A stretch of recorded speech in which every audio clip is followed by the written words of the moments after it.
Hello, good morning mga lods, no? Good morning, good morning. So, update tayo sa ika 41 days ng mga biik natin mula nung pinanganak sila.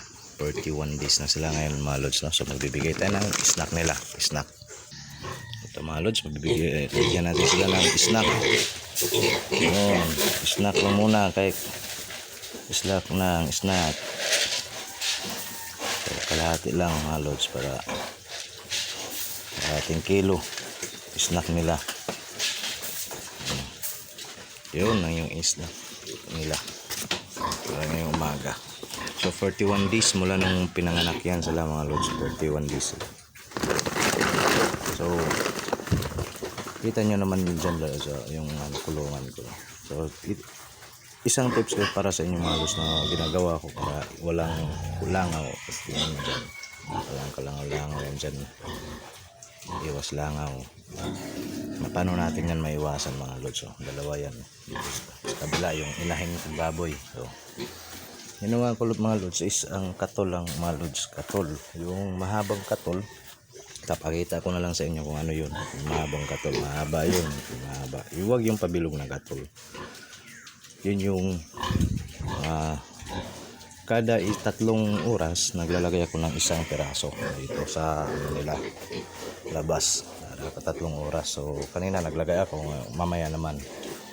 At yung yung ginagawa ko kasi dito sa amin mga lods, no, laganap na naman yung sakit ng ASF. So ang dami ng mga baboy na namatay doon bandas dito sa amin. So buti na lang yung dito sa akin, huwag naman sanang lumating kasi nga nag-uumpisa pa lang tayo sa pagbababoy tapos ganyan mangyayari agad, no. So isang ginawa namin paraan mga lods, so tinakpan namin lahat yan, yung kulungan namin yan, may takip yan lahat, nakapalibot yan.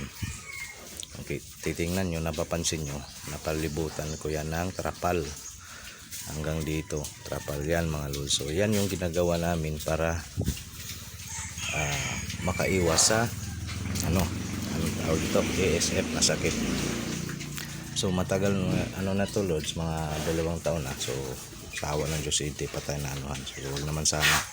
Ito yung ginagawa namin paraan dito. So lahat kami dito magbababoy, merong yung mga namin pigire, mga kulungan namin ay may mga trapal na papalibutan. So yan yung ginagawa namin mga lods para di nanuhan yung mga baboy namin, yung mga alaga namin dito.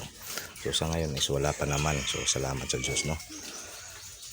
So yun lang mga lods. So yun lang, update lang tayo dito. Pang 41 days nila ngayon. So nakakataba tingnan yung mga matatabang mga alaga mo.